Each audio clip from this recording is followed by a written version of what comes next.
analysis is understanding where we are right now. Understanding our point A. I believe that was already covered in the discussion earlier this morning. They discussed now what has been done, what were the results that we have created, all right? But later you'll realize that objective setting, this is all about goal setting.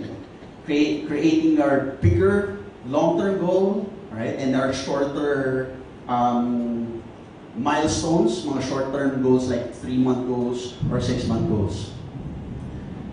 Next, creating the strategy. It's all about, ito yung strategy. Kung sa situation analysis, it's defining our point A, objective setting is defining our point B, strategy is like defining the route, how to get there. So we'll be talking about that later, more about that. Tactics and action plan, these are the details. Here we break it down into more detailed plans showing who does what, when, and how. Lastly, control. Having a control mechanism in place. Making sure that all our efforts are measurable. As we all know, if you don't measure it, you won't be able really to improve it, right? So, very important in digital marketing is to have some control mechanism in place. But what's good about digital marketing, it's very measurable to the single click. Ganun siya ka-measurable. So, I'll be talking about that later also. Alright, so that's the SOS-TAC framework. If you want a more detailed documentation about this, you let me know. I can give you a copy, but you can check out also Smart Insights page and PR Smith for more details about this framework. Alright, so from this framework, I actually summarize it, making it really very simple, okay, into 3 major components: opportunity, strategy, and action. Okay, kind of merge some of the parts. All right. Opportunity is all about where you are and where you want to go. Strategy is how to get there. Action is who does what and when. Okay. Let me cite an example, just an analogy how to apply this framework. All right. The best example that I can show is planning for a road trip. Okay. Tapos na summer, pero I'm sure marami pa diyang pahabol. Sino ditong nag-road trip or nag-out of town last weekend? Wala. Nagtrabaho lahat. Tulog. Takot sa traffic. Okay. Sige. So when planning for the road trip, what are the first things that we define? Of course, we define saan tayo pupunta. Alright? Where do we want to go? Alright? And where are we coming from? Di ba? These are the basic things. Okay? And in defining the strategy, okay, how do we get there? Ang analogy ko dito is really having that map. If you have Waze, if you have Google Maps, it's all about finding out how far is the destination, right? How many hours, how many kilometers, what do we need to ride, all right? But more importantly, is really the route. How do we get there, all right? Lastly, the action. Ito yung details, all right? We break it down. What kind of car, what kind of vehicle do we use? Do we ride a plane? Do we take a bus? All right? Type and amount of fuel. How much a pamasahe? Fastest route to take. What do we bring? Who do we bring? Sino pang dadaanan natin? Sino kasama natin? Right? Who do we bring along? Who does what during the trip? Kung sino magdadala ng baon, right? Sino magdadala ng music, o sino may assignment na ganito, so on and so forth. Right? So, as you can see, it's quite simple. Right? However, bulk of the part nandito sa planning stage. Right? So you'll see later that most of the discussion really focusing on the planning. Alright, so now I'll discuss at the meat of the discussion, which is step by step. So break down ko na siya. All you need to do is really just to follow these steps. Alright? And I've created some tables that you can just easily fill out. Alright? Later on, if you have time, you can discuss amongst yourselves, with your groups, with your teammates, and really discuss how to get this data and how to fill in this data. Alright. So number one, assess your digital capabilities and past performance. Alright. Good news, I can share my template. Alright. Yung digital health check questionnaire ko. And identify what are the key points that you need to improve on. Okay. So let me just skim through each of the items. So this is the plan portion, right? Supporting growth, defining goals, defining your target markets, customer segments, customer insights, alright? Yung customer insights pa lang medyo madugo na yan kasi it's all about doing surveys, focus group discussions, doing simulations, marami po yan, okay? Customer behavior, partners and influencers, competition benchmarking. Okay, if you'll be doing an evaluation for your own organization, competition benchmarking is not just knowing who your customers are, but really evaluating them in the same criteria that you are using for your own company evaluation. Value proposition. Okay, I'll talk about that later. Reach, conversion, engagement. Next part. Reach, performance measurements, your media mix, channel efficiency, target audiences, core brand messages, medyo marami. Okay. Act and convert. So pinagsama na natin yung act and convert phase into one single questionnaire. Site segmentation, alright? When you talk about site segmentation, alright, the question here is, our sites or online presences are effective in appealing to different audience segments. So, ang assumption dito, we've already defined the audience segments, right? We don't have like just a general profile of who our target audience are. We've segmented them already to different personas, right? Customer experience, conversion pathways. When you talk about conversion pathways, it's about understanding where your audiences are coming. Are they coming from search engines? Are they coming from, let's say, referral sites like, let's say, blogs, third-party blogs from reviews? Are they coming from, let's say, paid ads? Are they coming from social media posts, right? And how are they converting? What's the conversion rate? Social media UGC or user-generated content. Alright, it's important then also for us to measure user-generated content. Okay, what's good about social media?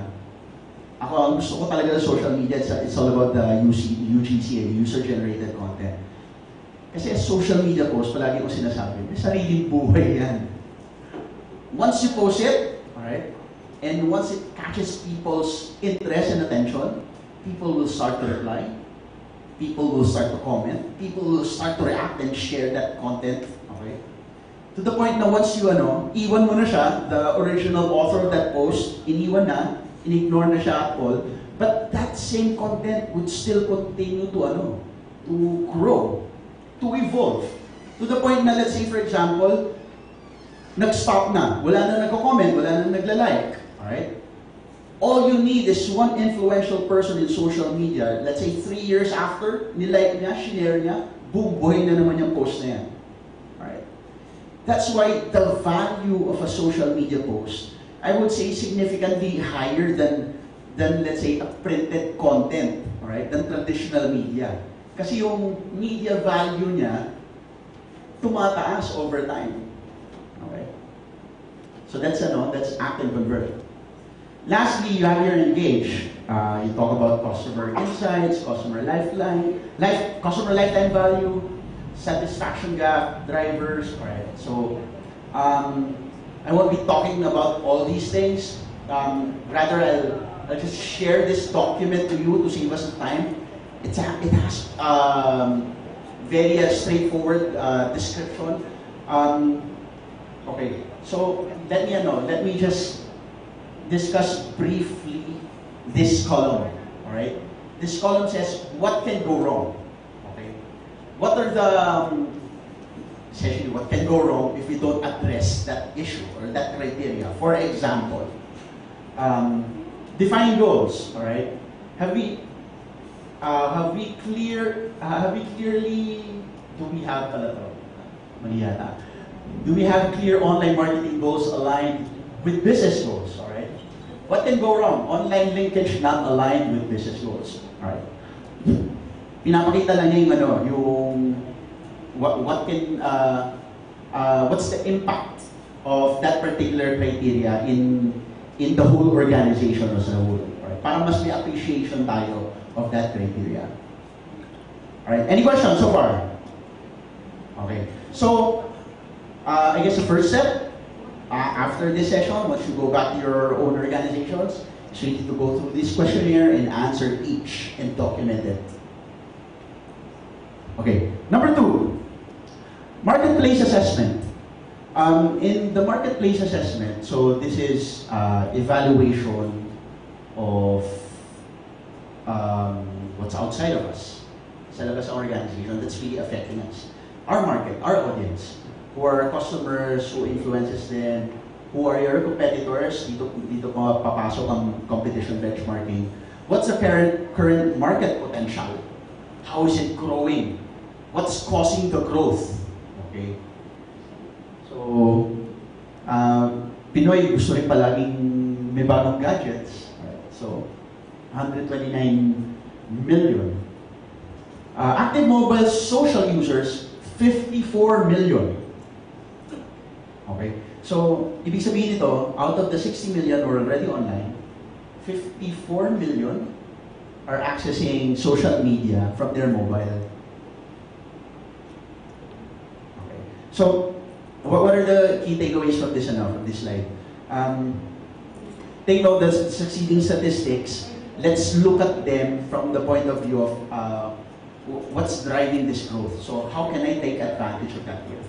Kasi we're talking about market assessment and we're trying to identify opportunities. That's what we're doing here. So what are the opportunities here? The opportunities here, mobile. Another opportunity and a key performance driver is social. Okay. Next slide. Annual digital growth. So this is the growth from last year, January 2016. Right? Internet users, it grew by 27%. Active social media users grew by 25%. Mobile subscriptions, 9%. Okay, mababa. Mababa. Pero, you have to consider na 126% na ang penetration rate. Mataas pa rin yan. Ibig sabihin, more and more Filipinos are getting second phones. Active social users, 32%. So, what's the takeaway here? What's causing the growth of internet usage? Social media. Device usage. Okay. So, percentage of adult population that currently uses each kind of device. So, 88% of adults now would have a mobile phone, 61% smartphone, 39% would own a laptop or a desktop computer. 25% uses a tablet. Television still 91%. Mataas pa rin. So each home would have their own television set. Device for streaming internet content to TV. Okay. This is new. In last year's statistics, wala to. But now it's sinama na ng social. Why? Because it's a growing trend and it's an opportunity. E-reader device, 6%. Ano na to? This is close to dead opportunity, I would say. Wearable tech device, 5%. So, I'm talking about smartwatches, activity trackers, right, that are synced to your mobile phones. Okay? So, para sa akin na nakikita ang opportunity here, you might see that internet streaming and wearable technology are quite low, but they are upcoming technologies. They are growing trends. let's see how can we take advantage of these devices, or of these technologies for our digital marketing efforts. Time spent with media. Okay, ito, nakakatawa din to. Average internet user would spend about 9 hours a day. I assume here, kasama na ang work. Okay, hindi naman dito puro Facebook. Okay, kasi parang 8 hours ka sa trabaho, so 8 hours ka online. Pero you have to take note then, this part, average daily use of the internet via mobile phone, 3 hours. It actually makes sense, alright? Kasi, syempre, pag gising mo sa umaga, sino dito hindi pa nagtutoothbrush, nagpe-Facebook agad?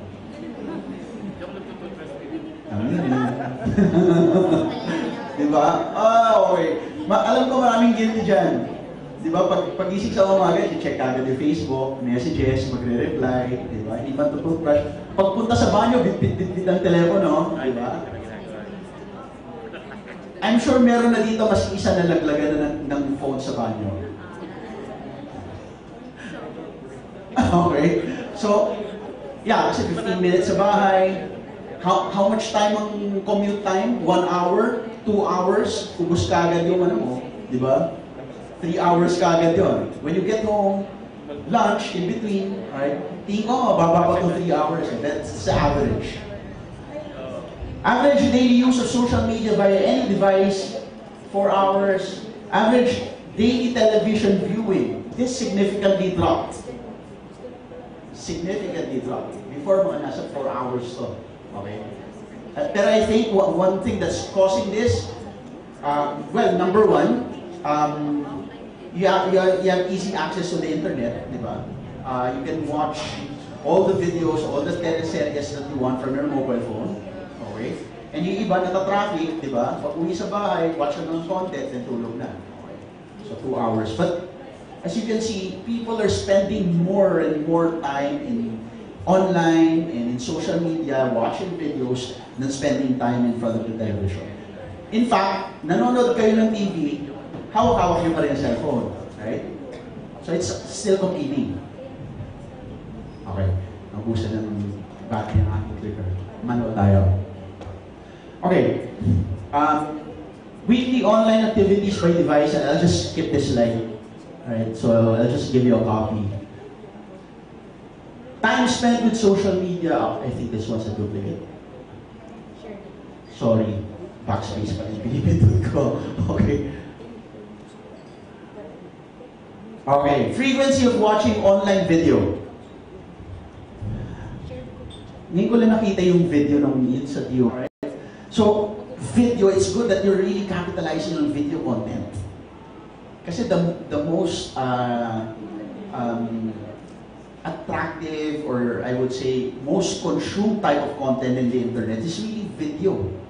Okay. So as you can see here in the statistics here, frequency of watching online video, how often internet users or Filipinos in the internet watch online videos in any device. Okay, so 28% watch online videos every day, 21% every week, 19% would watch videos every month, 17% would watch online videos less than a month, only 14% would never watch a video. So, meaning the remaining 86% nanonood talaga ng videos. I'm sure you've noticed the evolution of the Facebook stream. Right now, di ba, pag nag-stop ka lang sa stream mo, may video na mag-play. Maski hindi mo i-hit, but it's playing. You don't hear the audio, but Facebook intentionally created that functionality that when you scroll and stop on a particular video post, it automatically plays. Because they understand the power of videos. Okay. Not just Facebook, you have Instagram and all these other social media apps are capitalizing on video content. So yan, ang key takeaway natin dito is really use videos. Right? That's a huge opportunity. Social media use. Okay, Facebook usage analysis. A breakdown of Facebook users by device, frequency of use, and gender of user. Okay, 60 million total number of Filipinos in Facebook. 90% percentage of Facebook users accessing via mobile. 42% percentage of Facebook users using Facebook each day, daily logging into your Facebook account. 53% are females, 47% are males. Okay. Usage comparison. Survey based on data figures represented by users' own claimed reported activity. So, most widely used here is really still Facebook. Second si YouTube. Bakit YouTube? Videos. A growing trend here is this. The ones in red. What are these? These are social media chat applications. Again, it's consistent to how social Filipinos are, right? FB Messenger, Skype, WeChat, okay? I don't know with you guys, but I use Facebook chat more than regular text messaging. Kaya ganun din, okay. So, it's validated at least dito sa group na to, na more and more people are using Facebook messaging. Alright, profile of Facebook users. Question for everyone. What's the age range of your target audience? Age range. Average.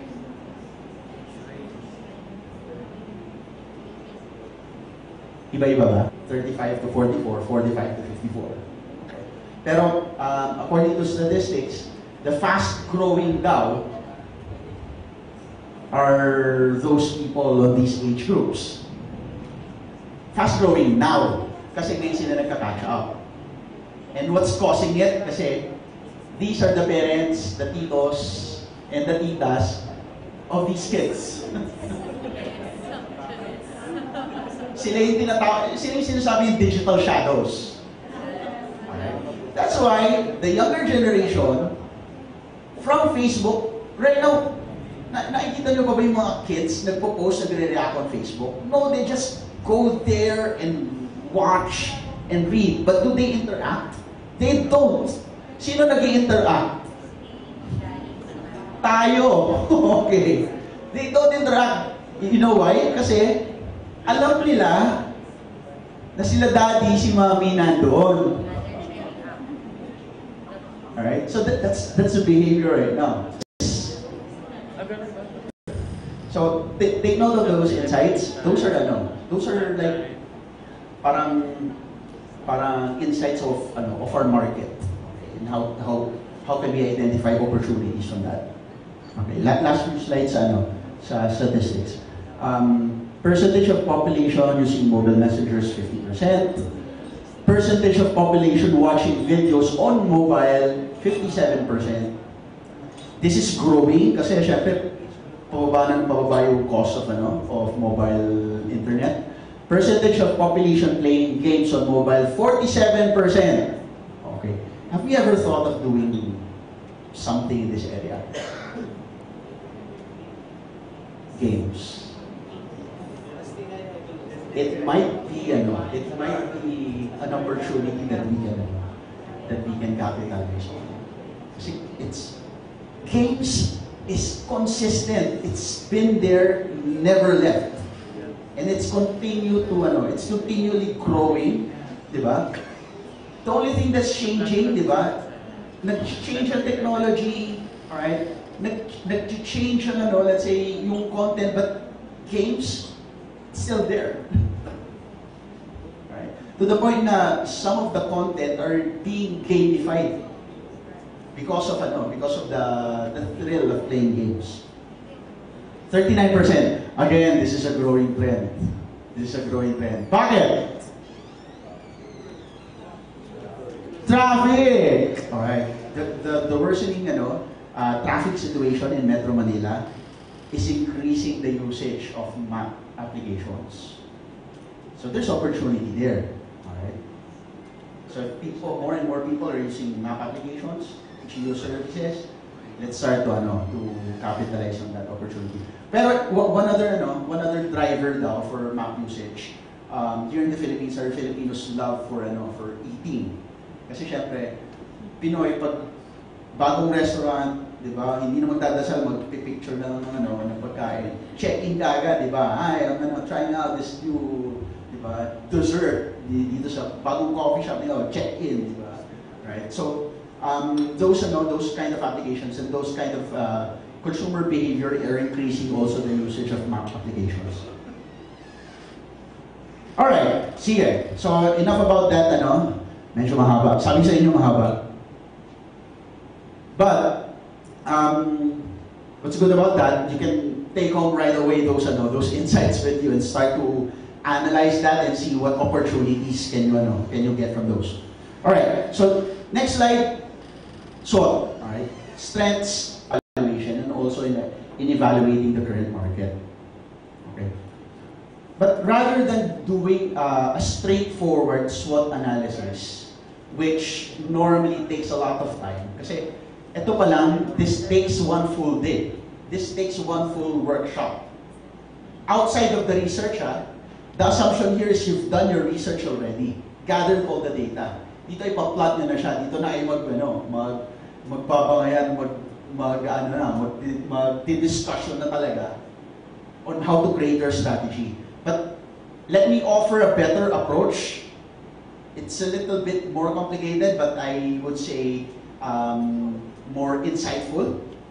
Okay, it's also a SWOT analysis approach, but rather than just focusing on your strengths, di ba? Dito makikita kagad natin what kind of strategies can we do. Okay, so this is also from Smart Insights. Okay, why I've been promoting Smart Insights because I'm a member of Smart Insights. SWOT tools, or sometimes they call this their digital SWOT. Okay.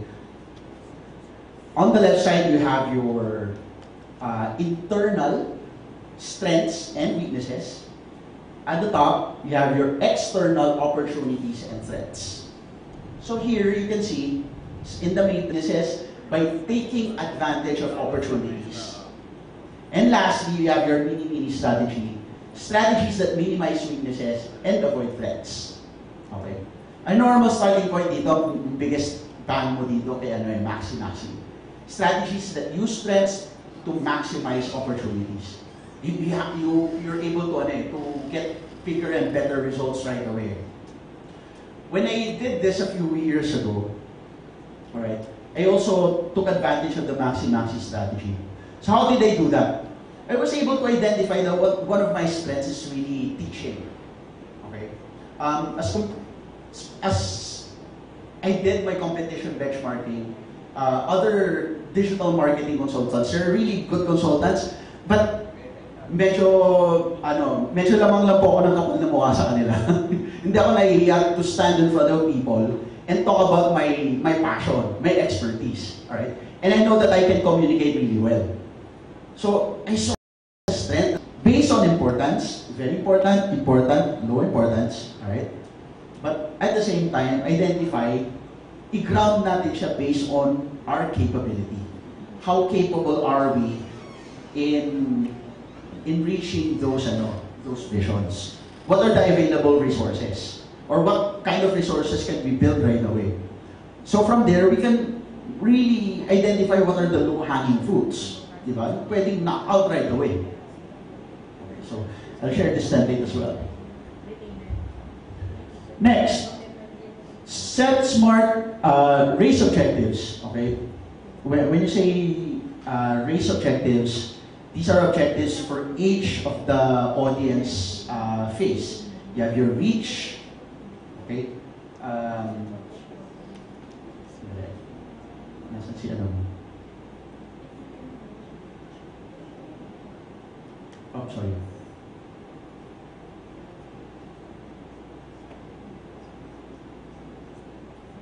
You have your reach, action, convert, and engage. Okay? SMART goals has to be specific, measurable, achievable, relevant, and time-bounded.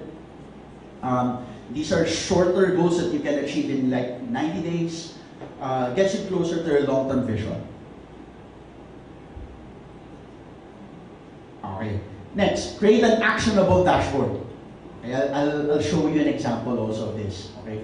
An actionable dashboard is like parang one single screen showing you all the different KPIs, performance metrics for digital. Or in your case, let's say if you're doing palang Facebook, one single screenshot of all the metrics that you want to measure, all right, and you want to improve for Facebook. So here's an example. Okay. However, this is really for full digital marketing, end-to-end though. So as you can see here, I've broken down this dashboard to reach, action, convert, and engage. So you have your different goals and performance metrics for each of the audience phases, right? And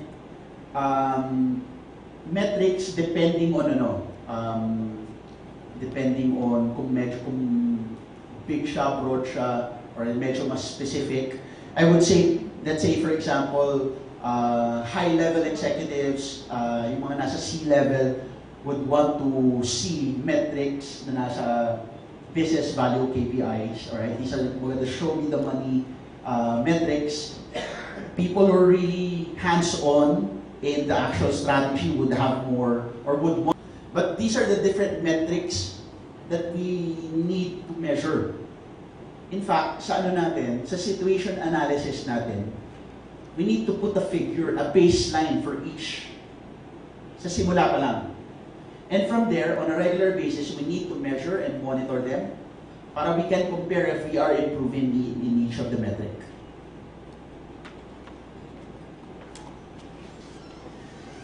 Okay. Define segmentation and targeting. At least sinasabi ko creating a buyer persona. So, when I asked the question earlier na what's the target age range, it seems na medyo broad. Okay? The assumption there, since broad, maraming personas that you are targeting. One persona can be students, for example. Okay? So, in creating a buyer persona, it's like really being personal with those people. And not just stepping into their shoes, but also really trying to empathize with them. So what I did here, as part of your exercises in creating your strategy, is defining those personas.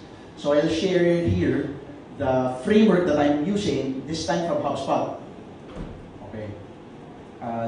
HubSpot's template in creating your digital marketing audience personas. Buyer personas are fictional representations of your ideal customers or ideal audience in your case. They are based on real data about customer demographics and online behavior, along with educated speculation about their personal histories, motivations, and concerns. All right. So the assumption here is that you've done your research already, and the data is based on that.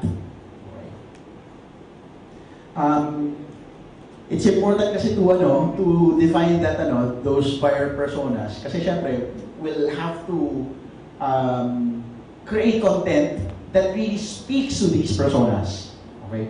Kung medyo general kasi, medyo hindi targeted.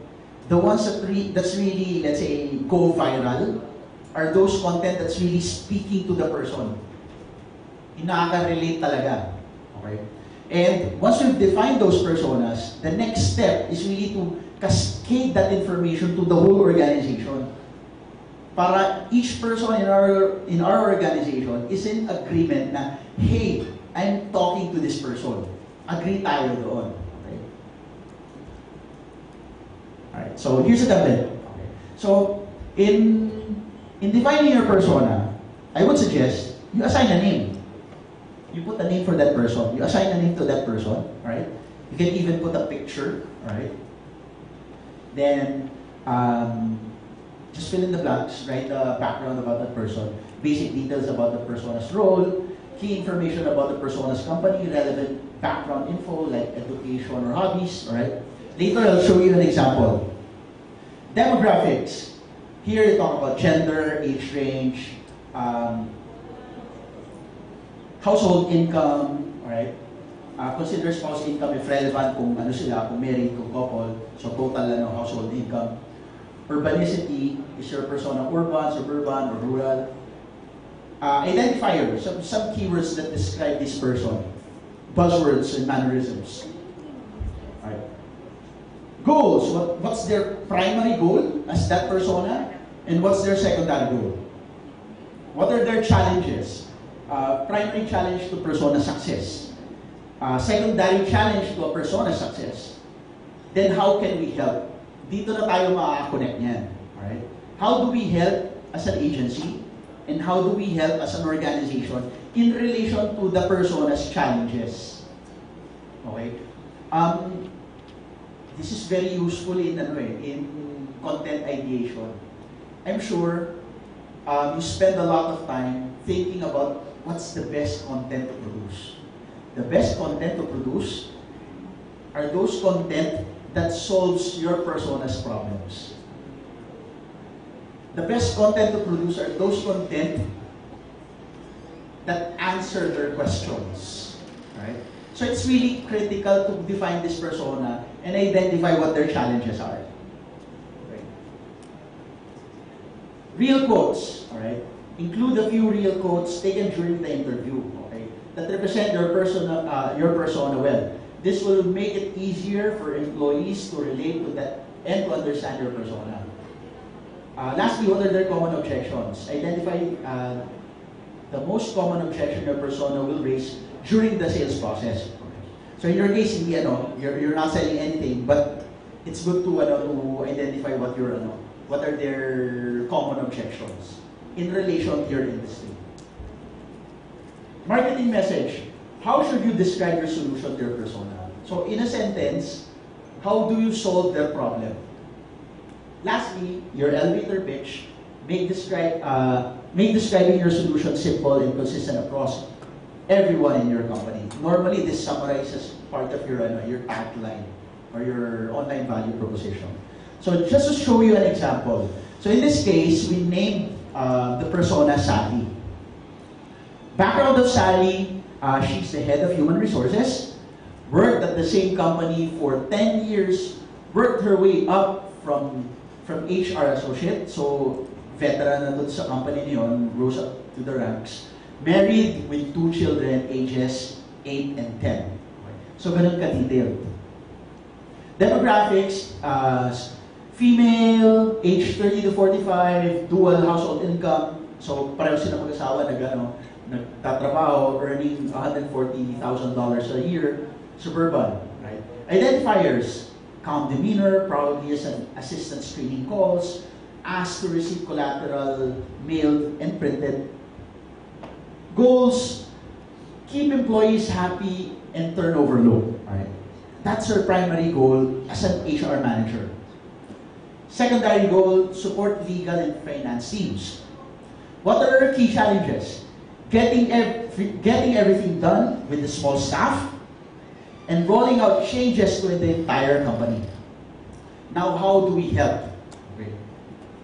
We help the fictitious company, all right, in this case, make it easy to manage all employee data in one place, integrate with legal and finance team systems. So as you can see here, we already can deduce that the company who's working on this example is probably a company who's selling an HR database management system, right? or an HR information system. Right. Real quotes, decidedly. It's been difficult getting company-wide adaptation of new technologies in the past. I don't have time to train new employees on a million different databases and platforms. I've had to deal with so many painful integrations with other departments and database software. Her common objections, I'm worried I'll lose data transitioning to a new system. I don't want to have to train the entire company on how to use a new system. Marketing message, an integrated HR database management. So tama. And our elevator pitch, as a company who offers this service, we give you an intuitive database and intuitive database that integrates with your existing software platforms and lifetime training to help new employees get up to speed quickly. Right? So, as you can see here, talagang detalye talaga siya. Okay? So, this kind of exercise, again, hindi minamadali. It involves a lot of brainstorming. And assuming you've done your homework, you've done your research, you've done your surveys and focus group discussions already, para meron na tayong initial assumptions. Right? So, we'll share this template to you also. So, my challenge to you is to identify at least three different personas. Next step, sell your positioning. So, since we're online, we're talking about our online value proposition. Let's ask ourselves this question: what value do you offer that your customers don't have to pay for? Right. So, in this case, really the content, right? So, what kind of content? And how can we summarize that in one single statement? Okay.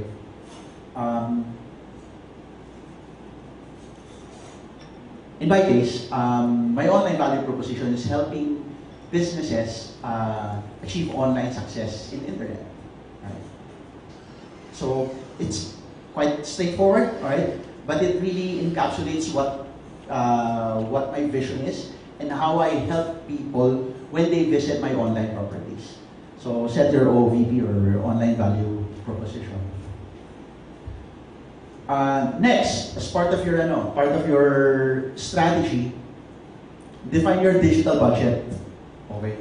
Let's everybody has limited budget. So dito kasi from identifying the limitations, budget constraints, we can be realistic also with our goals. Kasi, dalawa yan eh. Kapag, let's say, we have very astronomical or ambitious goals, ang question, do we have the resources to back it up? Okay?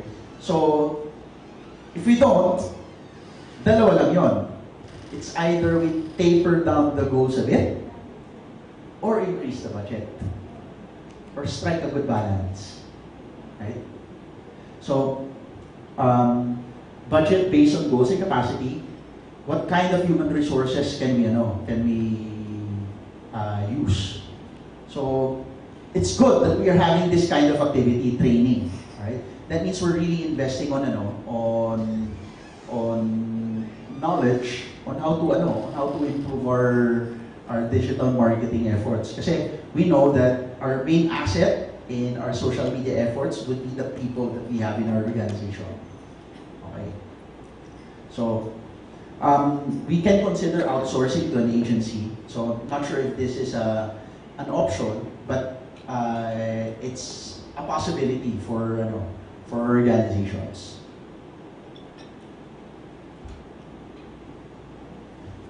Next, plan to evolve into becoming a social organization. So when I say a social organization, that means social media being organic to the organization. Right? I'm highly against yung mga company policies who prevent or restrict employees from using social media. As in, binablock sa router nila, di ba? Bawal Facebook sa company network, alright? We're using social media for our promotion, for our marketing, in distributing content, right? It's our means of communication. I guess it's just a matter of setting a good social media policy. Kasi if we have let's say, foolproof, solid social media policy, na hindi restrictive, but at the same time, allows us to really take advantage of the people and social media in reaching our common goal. Social media is just a tool, eh. Di ba? Parang, di ba? Kutsilyo, di ba? Either pagsaksak mo or panghiwa mo, panluto, di ba? It's neutral, eh. It depends on how we use it. So what would really define that is really a good social media policy. I assume you already have that social media policy in place. But if you're having that kind of dilemma, right, on how to allow your organization in using social media in the workspace, you might want to revisit your social media policy as a suggestion. Okay. Kasi you can't deny the fact that each person in your organization is an ambassador of the agency. Diba? You represent the organization in social media. So, the best promoter, the best ambassador, the best advocate would be the members of the organization. So let's not use social media as a limiter in that case. So, from there, after we've made social media as an integral component, being organic to the organization, only then can we really take advantage of the full potential of social media in external communications. Okay. Initiatives of other companies, they like create an internal event, let's say social media day for the whole organization, where they create trainings, for example, and even distribute certification internal to their employees and their members para ma-improve, ma-enhance yung skills in social media. At the same time, it can be an opportunity for us to launch and re-communicate yung value of our social media policy. Next, allocate media investment. Kaya naging popular din ang social media marketing for companies kasi sabi nila, libre. Okay. Not totally. Why? Kasi you also have to invest time, di ba? In effort doing that. Kumbaga, elbow grease ang bayad mo. So there's cost to it also. But when we talk about your media mix, we talk about your earned media, your owned media, and your paid media. Right? So, dito tayo, kumbaga, less costly is really your own media. Kasi the only cost here is really the content or the amount of time that we put in creating the content. So, content for our website, content for our blog, for our mobile apps, for social media posts, the videos that we create, right? If we hire an agency to produce that video, that's cost also, right? But it's own media kasi it's published in our own properties. Earned media, PR, for example, when we invite, let's say, traditional media, right, to share the content, right, through pickups. Let's say third-party bloggers, for example, this is earned media also. Okay. Paid media, here we talk about advertising. Google AdWords, Facebook ads. Do you do Facebook ads? Does organization do Facebook ads? Walang budget allocation for Facebook ads. Okay. But do we do paid media? Yes. Alright. Let's do a comparison. Since we do paid media, that means there's some budget allocation to paid media also. Now it's quite surprising that we're not, since may budget allocation for paid media, we're not doing Facebook ads. It's the mode of payment. It's the mode of payment. Okay. Let's explore how can we take advantage of online ads. Why? Conversion rates are higher. The cost per reach are higher.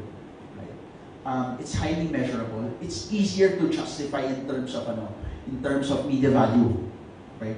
So we won't see it until we try it. but there are more than enough evidences and statistics that's really, better. Okay? Better when you do it side by side. Okay. So take it into consideration that. Next, create your search marketing plan. Okay. Lahat ng agencies may sariling website. Good.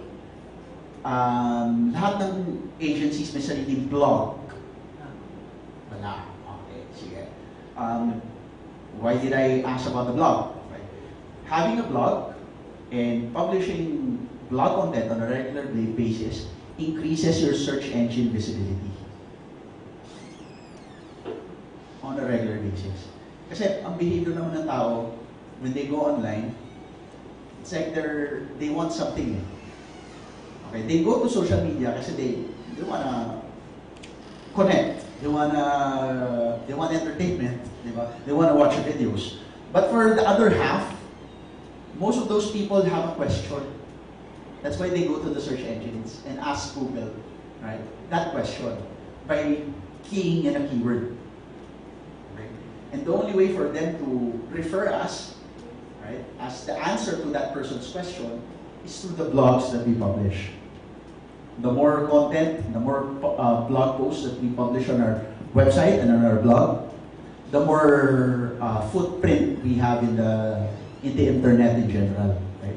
So, with search marketing, that's two parts: your search engine optimization, making your websites or your blogs rank higher in the searches. Right? And you have your paid search or Google AdWords. With paid search, you literally pay Google for your website to rank in the searches. Okay, so it's proven also to give results, but it varies depending on the industry. So I would suggest you try it out. You take that into consideration, but more important than that, you need to start doing your search marketing. Start with the blog. Okay? Kasi that really just costs you content. And judging from the initial content that you've shared and knowing DOST, okay, I'm sure you have a huge amount of content. Maraming stories that you can share. Once they like a post, a lot of people would see that post as well. So, list down your influencers, reach out to them and engage. These people naman aren't really difficult to engage in social media. What I've realized in social media, it's really, it follows the law of reciprocity. So, when you do something good to them,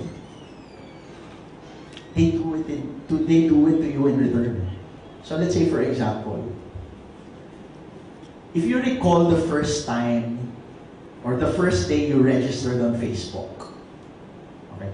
Ay, balik pa natin. Let's say, for example, Friendster. Sino yung Friendster dito? Alright. Diba? Pag merong pag may nag-iwan ng testimonial sa'yo, what do you do in return? Diba? You leave a testimonial in return, right? In Facebook, the first time you Facebook na tayo para dun sa mga hindi na nag-Friendster, for the sake of those people na hindi umabot sa Friendster. The first day that you registered on Facebook, you created your account, di ba? Tapos nag-post ka let's say, ng post, ng photo. Tapos may nag-like in social media. So, if you do something good to them, di ba, they'll do something good to you in return. In influencer outreach, we apply that same principle. You don't know the person. Let's say high profile siya. So all you do is like their page, share their posts, post a comment, make sure that you are sincere, hindi ka papansin, you don't act like parang a creepy stalker, diba? You provide value when you post a comment. Sooner or later, you'll catch that person's attention that, hey, you're a fan, you're a follower. By the time you send a message to them, they're open and receptive already. Diba? Sabihin mo, can you you can ask a favor na after that. Pero you have to, my daughter, again, at 8 years old, at 7 years old, she learned how to create yung slime. Nanonood na siya sa YouTube. Familiar kayo doon? So, binimix nila yung borax, Elmer's glue, may dye, right? So, there's a science to that, right? So, that's a piece of content that you could have produced here in the Philippines. Right now, kids that age, instead of buying toys, daughter ko, Dad, can you buy me a gallon of glue? Ang gagawin mo sa isang gallon of glue? Imagine if you create a piece of content like that, let's say, 10 awesome ways or 10 awesome ingredients that you can use to create your own, let's say, out sila. Or mag-opt out sila rather. Okay? So, that's one strategy in building a mailing list. Giving out, let's say, a lead magnet. Okay. Prioritize customer journeys. Define your customer journeys. So, not sure if you've heard about ROPO or research online, purchase offline. Okay, kasi if you're not measuring it, so that leads us back to the first step, setting up the baseline, creating the dashboard, and putting measurement tools in place. Improve customer loyalty. Okay, so I would highly recommend that if we have a blog, there's an opportunity for them to consume more content. Then doon, mas marami kang space and mas marami kang mechanism to acquire insights from people. You can install like tools for them to fill up surveys. Pero the thing is with surveys kasi, you have to give an incentive. But that incentive doesn't have to be something that's, alam yun, you really have to spend for. Again, it can be a piece of content. It can be an exclusive video that you only share to those people who answered the survey. Yes? 16. Yes, sir. Work on experiments. Alright, sige. Testing. Experiments, or let's say for example, split testing. Okay. This is something that you can do only if you have a good parang analytics tool in place. For your website, for example, if you have Google Analytics installed, it's enough na for you to perform these experiments, split testing. Let's say for example, I'll create 2 landing pages. Okay, and I want to test which landing page would convert higher. The landing page, pareho siya. It asks people to sign up for, let's say, mailing list. Sign up for a mailing list. Landing page A, ang lead magnet mo is a video about a certain topic, Facebook ads. It's easy to get instant traffic, or rather paid traffic at a lower cost. So you promote that content on Facebook. When they click on the link, it goes to the tool that splits the traffic. 50% of the traffic, let's say out of 1,000, 500 goes to landing page A. Half of the traffic, 500, goes to landing page B. Then you look at analytics, see how many have signed up on landing page A and how many people have signed up on landing page B. Then from there, you're able to deduce na ngayon which of the videos converted more. So that's one example. So in the split testing that we do it, kailangan isang variant na, otherwise hindi mo alam kung ano yung nag-cost ng conversion. It can be, let's say, different headlines, different colors of the headline, different buttons, different call-outs, different call to actions, so on and so forth. Yes, sir. Just a follow-up, very, very short. Do you have any data on how many percent of people who are asked to sign up won't do that? So, kasi gaya ka ba? Pag may ganun ayaw. Do you have? Merong sir iba-iba. The results are different depending on the industry, depending on the kind of traffic. depending on, let's say, the time of the day, depending on the month of the year, maraming ano eh. Ordinary Filipinos has to sign. Mababa, sir. Mababa. So it's really numbers here. For sign up, I would say 5% sign up rate. It's really small. But again, through experimentation, through split testing, you're able to raise it. I've seen conversion rates as high as 50%. Diba? Depending on how attractive the lead magnet is. Yes, kailangan maganda yung pang-attract mo. At the same time, you need to make sure that you're hitting the right audience. Diba?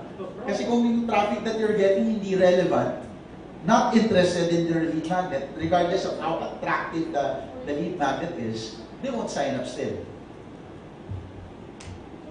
What if we give away Enchanted Kingdom tickets? Ay, yan, sir, malaki yan. Pero, sir, ang disadvantage niyan, very broad. Very broad. So, if you want a more specific, on the birthday of that person, so there's some automation that can be set up for your customer contacts. The kind of automation that we do are integrated to the website. Let's say, for example, they signed up to your mailing list already. If we see that they visited a particular page relating, let's say, to let's say, video cams, the system will automatically send them an email that's related to video cams. Ganun ka personalized. So we can do the same thing. So email automation, that's what we call it. Alright, so just to summarize all those steps, medyo marami, okay?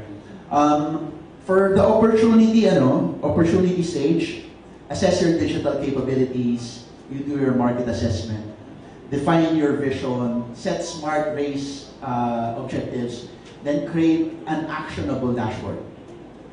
In your strategy, you define segmentation and targeting, you identify your online value proposition so they can apply for reach, action, conversion, and engage. Same thing with action, reach, action, conversion, engage. So this is a shortcut version. But I would suggest, let's follow this, let's follow these steps in our next per agency strategic planning for digital marketing. Alright? So that's about it. I hope you learned a lot and maraming take home. Once you post something, it's there perpetually, right? Unless you're the one who removed it. So, and you mentioned about posts, which happens most of the time. The first step is really to acknowledge or give a response. Okay? That's normally what we do. Okay?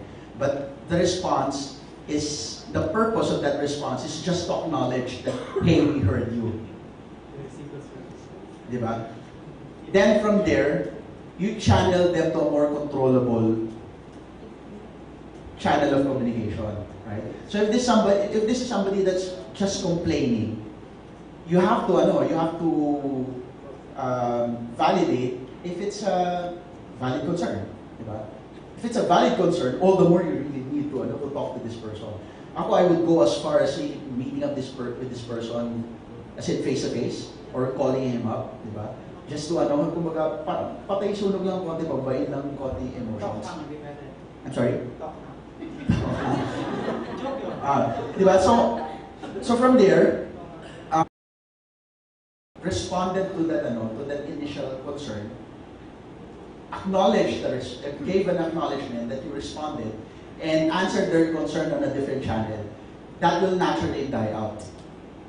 So the goal for you then is to increase the visibility and the popularity of that piece of content, your response. It can be a blog post, it can be a press release. Okay? So, sooner or later, again, pwedeng mabuhay siya But if you've done your homework, that you've increased the visibility of this piece of content, wala nang papansin yan eh. Right? In the same thing, what we recommend to companies is to be more proactive in their reputation management. How? You publish as many good content as you can about the brand, about the agency. Kasi kung sobrang daming positive that's out there, if one single negative lumabas, matatabunan niya ng so many good things eh. Ang tatatak sa kanila is really the positive kasi sobrang dami. But again, you can't prevent people from bad mouthing, and sooner or later you'll get a negative mention talaga. But these things can be controlled by being proactive, having so much good content about the brand. Yes, madam. You want to share anything? Sir, this has already been addressed at this specific date and a specific time. If you have additional concerns, again, as what he said, let's say you have a similar situation, I'm going to channel you through our complaints help desk, etc. It's a very professional and safe manner to communicate and respond. Because let's face it, a lot of brands would normally delete a negative comment. Or if there's an issue in 20 whatsoever, they'll just delete. Crisis response protocol do sa policy para naka-document siya as part of your process. If somebody posts something negative in social media,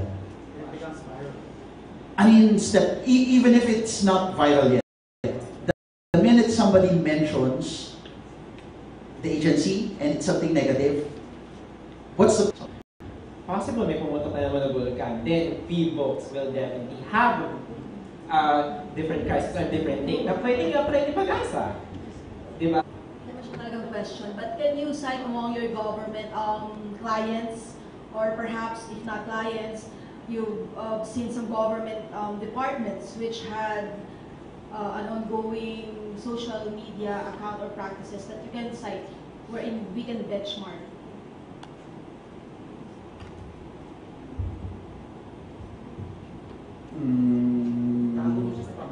Tago ko sa pangalan. Marketing standpoint, I think they would appreciate more if you can cite an example that you've done, or perhaps stand by others, but wherein they could follow na government side. Sige. Okay. One agency that pops into my mind is PNP. Okay. If you recall that time that people are actively posting, what were they able to do is to get engagement from their audience. Kasi parang, okay, police ka, what type of content can you share on your Facebook page that would really cause engagement or create engagement? I mean, di ba? They want to promote themselves as let's say, that.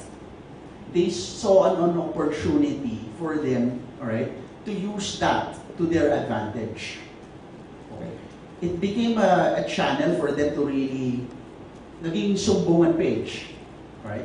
So people are earlier, I guess kasi the main concern was some of you were having a hard time relating it to a government agency, right? Since the presentation was really more for, let's say, the private sector. But if you take a look at it, alright, the only thing different here is really the product. Okay? You're selling a vision. Okay? You're selling an advocacy. You're selling a service. Right? And you want people's attention. You want people's time. So in principle, it's the same thing. You can apply the Mas medyo may parallelism. But I do get your point. Ano ko lang baka kung meron kayong naging client na who's already adopting this, like what with SWS, they've already had the DOH, So yun. So anyway, moving on. What can you say about yung strategy ng DSWD and I think Agri? Kasi di ba merong personality talaga yung ano nila, like Pino. Have you seen it? Yes. Honestly, I haven't really done a thorough review of these agencies.